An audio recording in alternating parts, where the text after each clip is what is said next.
So guys, we are going to continue the discussion with respect to our Python series, and this video we are going to deep dive into the operators and we'll see that how with the help of Python we will be able to perform different operations. Now here is the entire video outline. So first of all, we will go ahead and see introduction to operators. Then we'll see multiple arithmetic operators like addition, subtraction, multiplication, division, flow division, modulus and exponential.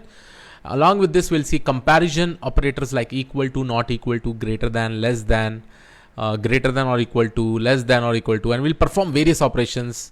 Along with this, we'll also be seeing logical operators like and or not, and then we'll be like all these things will be shown along with the practical examples, right? So let me just go ahead. First of all, if you don't know about operators, guys, any kind of arithmetic operation or logical operation can be probably performed with this kind of operators. Okay, and obviously when we write any Python code, we definitely require a lot of operations probably to develop our projects and all, right? So quickly, let me just go ahead and create my code cell, and here I will show you one shortcut. You just press escape and press A, automatically cells will get appended, right? So first of all, we are going to go ahead with arithmetic operations, right? And here with respect to the arithmetic operations, let me just go ahead and create some variables like a is equal to 10. So I will go ahead and write. Okay, this is getting added. We'll discuss about all these things. No worries. So a is equal to 10. Okay. And let's say I'm going to write b is equal to 15. If I want to perform any kind of operations over here, right? Let's say I want to perform a basic arithmetic operation. I will go ahead and write result is equal to a plus b. So this is an addition operation that we specifically do. And here I can go ahead and print my result, right? A simple addition operation. So here my answer is 15, right? Similarly, what I can actually do is that again, so this will basically be my add result. Okay, similarly, we can go ahead and create our subtraction result, which will be nothing but a minus b. Then along with this, we can go ahead and do our multiplication result, right, which will be nothing but a multiplied by b. This is what we specifically get with respect to the multiplication operation. Along with multiple operation, we also have a division operation. So let me just go ahead and write my division underscore result is equal to a divided by b. Okay. And then we will also be having flow division. We'll discuss what is the difference between flow division also. So here you can see floor underscore div underscore results. Okay. And here you can see I have to just use a double slash, like it's not divided, it's double divided by b. Okay. So we'll discuss about this, why exactly we use this flow division. Okay. So this is my addition operation. This is my subtraction operation, subtraction operation, and the next one is my multiplication operation, and this is my division operation, and this is my flow division. We'll understand everything over here, don't worry. Normal operation, I think you know it, right? It's basic maths. Then you also have which is called as modulus operation. Okay, so here I'm going to basically go ahead and write modulus underscore result is equal to a modulus b. So we'll discuss about this. So this is exactly my modulus results, or here I can write a modulus operation. Okay. And then finally, you'll also be able to see that I will also use an exponential operation.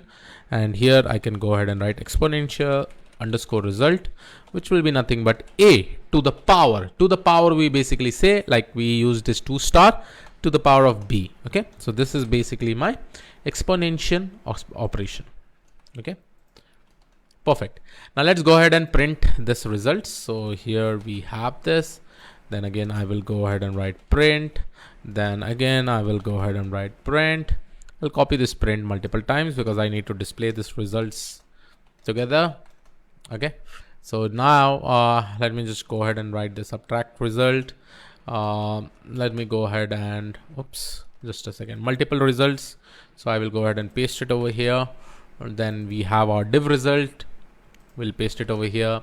Then we have our modulus result. We'll paste it over here. Then we have our exponential results. We'll paste it over here. Okay. One flow division result is pending. So let me just go ahead and write it over here. Print. and I'll paste it over here. So here you can see addition is 15, subtraction is 5, multiplication is 50, division is 2.0, and flow division result is nothing but 2, right? We will discuss about both of them, why 2.0 and 2. Then you have modulus operation. Modulus basically means that it will try to just give you the remainder, right? So here you can see 10 divided by 5 is like the remainder is 0. So that is the reason you will be able to see 0 is over here. And when we do a to the power of b, right, 10 to the power of 5, we are actually going to get this value, right? Now let's discuss more about this 2, okay, this 2 operation. Let's say that I want to divide a number like 10 divided by 5. So I will be able to get 2. If I go ahead and write, let's say I will go ahead and write 21 divided by 5. And obviously you know the result, it is 4.2, right? But if I use floor division, then what will happen is that I will get the answer as 4. So whatever will be the floor value, right, the lowest value, it will just remove the decimal and it will give you the output. Okay. So this is a basic example. Now you can perform various operations and we will see. I'll try to create a calculator for you. And over here only, I will show you that particular project also, right, as we go ahead. Perfect. Now the next step we are going to probably discuss about is comparison operators. Okay, so let me just go ahead and write it down and basically write it down as comparison operators. So guys, now let's go ahead and see some of the comparison operators. Now, first of all, we will go ahead with double equal to. Okay, so we will be using double equal to. Now, let's say that I will go ahead and create a result, or let me just go ahead and define a variable called as a is equal to 10. Okay, and b is equal to 10. Now, if I want to probably compare this operators, right, what I can actually do, I can go ahead and write my result, and let me just go ahead and simply use a tuple. I will talk about this brackets, and just let me write it like a double equal to b. Or if I don't even want to write like this, just go ahead and write a double equal to b, right? If I execute it, I will be able to get true over here.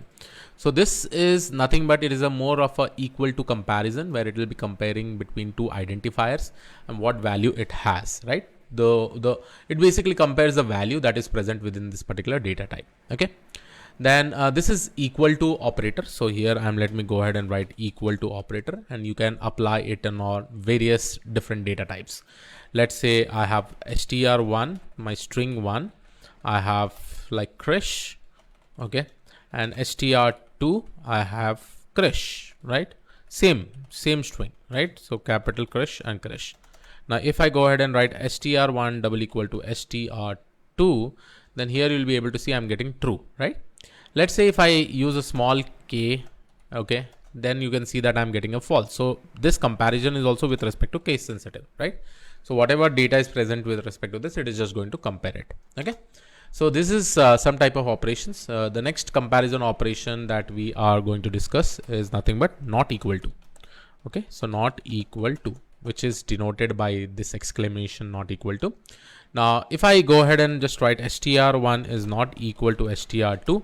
So obviously based on this comparison, you can say that this is exactly false because both of the strings are true, right? So that is the reason it is coming as false.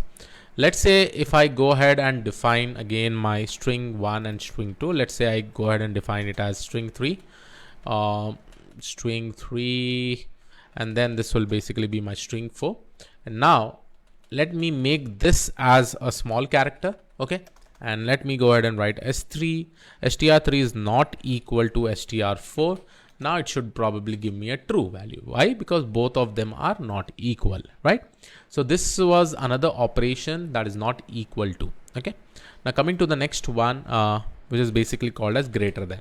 So this will basically be greater than. So this is again a comparison operation which we can actually use. Let's say, and this greater than operation, let's say I have a value like 45, a is equal to 45, or let me just go ahead and number 1, 45, number 2 is 55. Now if I go ahead and write number 1 is greater than number 2, right? So the answer may be false because number 1 is obviously small over here. So here you can probably see that I'm actually getting false, right? So this is one example of greater than operation. And similarly, if greater than is there, then obviously less than should also be there. So less than operation, which is denoted by less. Greater than operation is basically denoted by this, okay? Now in this case, if I want to execute less than, so again, if I go ahead and execute num1 is less than num2, so here you'll be able to see that I'm able to get true, right? You can also print this result. At the end of the day, I'm actually going to get a Boolean value itself, because this is a comparison operation. And with respect to all the comparison operation, we are either going to get true or false. Okay. Now this is fine. Like less than is there, greater than is there. Now obviously you also have something called as greater than or equal to, right? So let me just go ahead and write greater than or equal to, right? So here let me just go ahead and show you one more example. Let's say that I have a number 1. Number 1 is equal to 45 and number 2 is equal to 45. Okay. Now if I go ahead and put this condition, number 1 is greater than or equal to number 2. So I'm basically going to get the answer right over here as true, because obviously this is equal. At least one of the condition is basically getting true, right? So if I go ahead and print it, you'll be able to see this, right? Now here you can actually see that yes, everything is working fine and I'm able to get true. Now similarly, there is one more comparison operation, which is nothing but less than or equal to. Now in this particular case, if I apply the condition less than or equal to 2, again I'm going to get true, because 45 is equal to 45. So one of the condition is getting matched, less than or equal to, right? If I go ahead and probably let's say in number 1 I go ahead and write 44, then also it is going to be true, because this condition is getting matched because number 1 is less than number 2, right? So over here, this is another one operation, right? So just you got an idea about various comparison operation that we have actually done. Now let me do one more thing. Let me just go ahead and talk about logical operators. Okay, so here I'm going to basically create a field and let's say I'm going to write logical operators, right? So one is that we have discussed about comparison operators. So let me make a cell over here so that for your reference purpose also it becomes easy, right? So for cell comparison operators. Okay, done. Perfect. So comparison operators, and here you have all the things, right?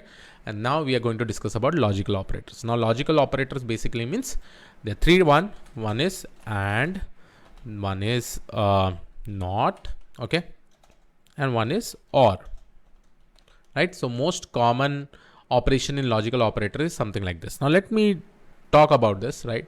In the case of and, and if you know about digital logic gates, I hope in college at least some idea you have about it. In case of and, when both A and B, right, are true, then only you will be able to get the output as true. Otherwise, it will be completely false. What do I mean by that? Let's say I have two Boolean variable. One is X. Let's say it is true, right? Now in this particular case, if my Y is also true, right? Now if I go ahead and write, okay, let's say that I go ahead and create my result. And let me go ahead and write it as X and, see, and operation we have to use Y, right? Now if I go ahead and print my result, if I go ahead and print my result, you'll be able to see that I'm able to get true, right? Because both of them are true, right?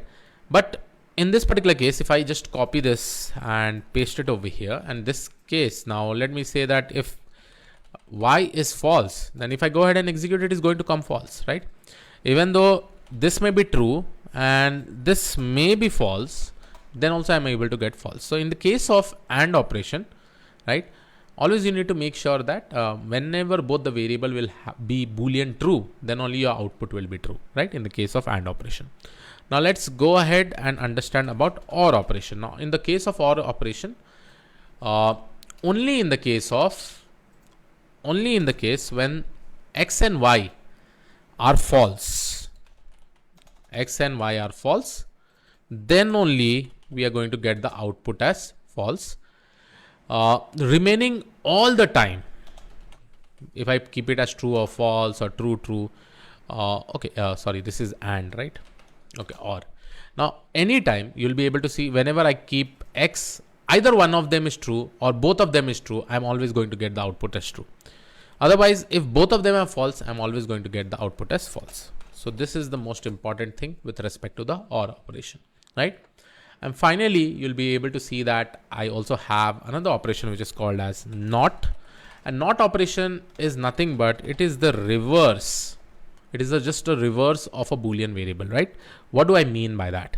Let's say I have x is equal to true, right? And if I go ahead and write not of x, then what I'm able to get, see, inverse of this x, right? So here I'm able to get false, right? So not is nothing but it is an inverse of any Boolean variable. So if this Boolean variable is false, then if I go ahead and write not of x, then I'm actually able to see that I'll be getting true, right?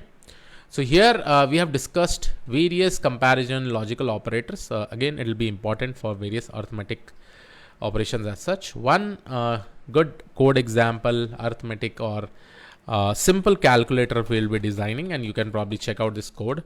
Okay, so here you can see I'm giving float, enter first number, second number, and you're performing addition, subtraction, multiplication, float division, modulus, exponential, and here you're displaying it. So let's go ahead and execute this. So if I go ahead and write 12 and execute it, 4, execute it. So here is what is my output, right?